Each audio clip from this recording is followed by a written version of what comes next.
बोलो सतगुरुदेव की जय हो।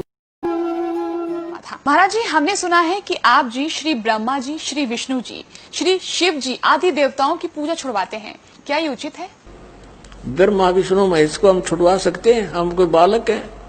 परमात्मा कबीर जी आदरणीय गरीबदास साहिब जी को सतलोक लेकर गए थे। वह सब सतीथि से परिचित करा कर, ब्रह्मा विष्णु महेश की सतीथि से परिचित करा कर वहां पे छोड़ दिया। उसके बाद उन्होंने कहा था, तीनों देवा कमल दल बसे, ये ब्रह्मा विष्णु महेश, प्रथम इनकी वंदना फिर सुन सतगुरु उपदेश। उनका था कि तीनों ब्रह्मा विष्णु ये तीनों देवा कमल दल में बसते, हमारे कमलों में, इन दलों में अंदर रहते हैं।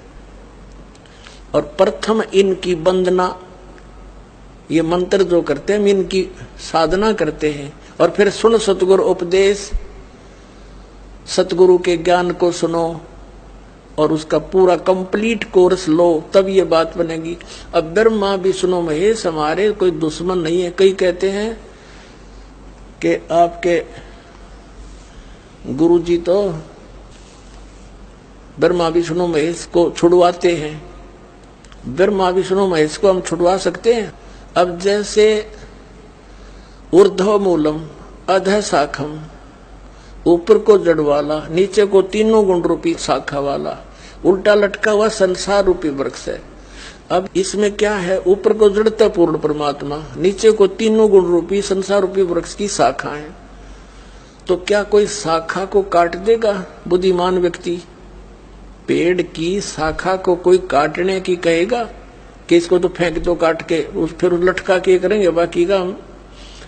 तो कहने का भाव ये है कि जैसे परमात्मा कहा करते कि जैसे हमने भक्ति रूपी पौधा बीजना है और हम नर्सरी से कोई पौधा लाए, कैसे बीजेंगे? उसको गड्ढा खोदेंगे और उस गड्ढे में उसको जड़ों की तरफ से दबाकर मिट्टी में, फिर उस जड़ों की मूल की सिंचाई करेंगे।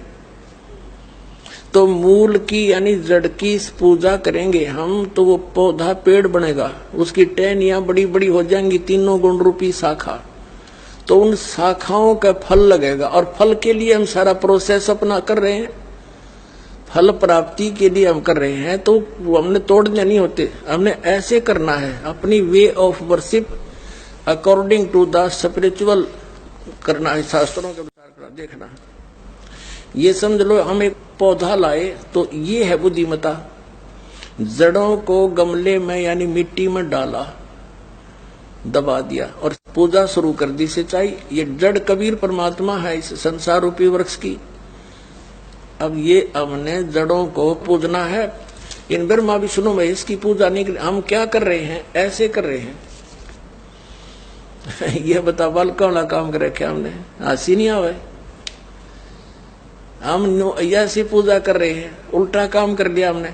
ब्रह्मा विष्णु महेश को हम इष्ट रूप में पूज रहे हैं, गमले में ला दिए ब्रह्मा विष्णु महेश और ये पूजा कर रहे हैं। तो कोई क्या कहेगा? समझदार व्यक्ति ने घर सीधा कर ले इसने, और वो लड़े, हट जा दूर, खबरदार तूने क्या कर दिया। अब देखो, जड़ छोड़ दी हमने, अब जड़ ऊपर रहेगी तो भक्ति रूपी पौधा सूख गया। ये यूजलेस है, ये शास्त्र विधि को त्याग कर शास्त्र विरुद्ध साधना है, ये उल्टा बीजा हुआ भक्ति रूपी पौधा। और हमने ऐसे करने को कहा, तो इसमें इसकी पूजा करेंगे भगवान कबीर साहब की, फिर हमारे शास्त्र अनुकूल कर्म बनेंगे। शास्त्र अनुकूल संस्कार होने से ये फल ब्रह्मा विष्णु महेश ने देना हमारे को, क्योंकि यहाँ के ये प्रधान है, इविन का फल लगेंगे। अब इसका प्रमाण देते हैं।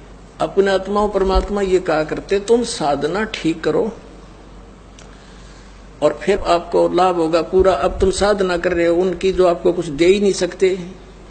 अब जैसे आप किसी फैक्ट्री मालिक की नौकरी कर रहे हो, तो नौकरी उसकी कर रहे हो, आपकी हाजिरी लगकर तनख्वाह बनकर कैशियर के पास आती है, अकाउंटेंट के पास आती है। अब तनख्वाह तो देंगे अकाउंटेंट और वो कैशियर, लेकिन वो देंगे आपका वर्क डन, और वो भी उस मालिक की मजदूरी करोगे तो यदि उस आप लागे अकाउंटेंट और कैशियर की जूते साफ करन उसकी प्लेट धोना वह नौकरी दी छोड़ आपने, वो खाक देंगे आपको जो कहें भाजत चाह बिना प्याओ टाइम पे।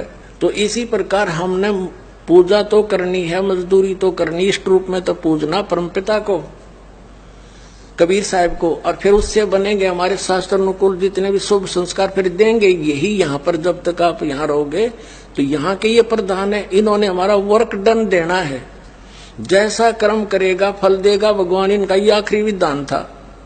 तो ये भगवान तो वर्क डन ही दे सकते, इसमें ऐड नहीं कर सकते। और फैक्ट्री मालिक मनमाना करा के दे तोहफे में, यानी परमात्मा हमारे मालिक हैं, मालिक तो कुछ भी दे सकता है।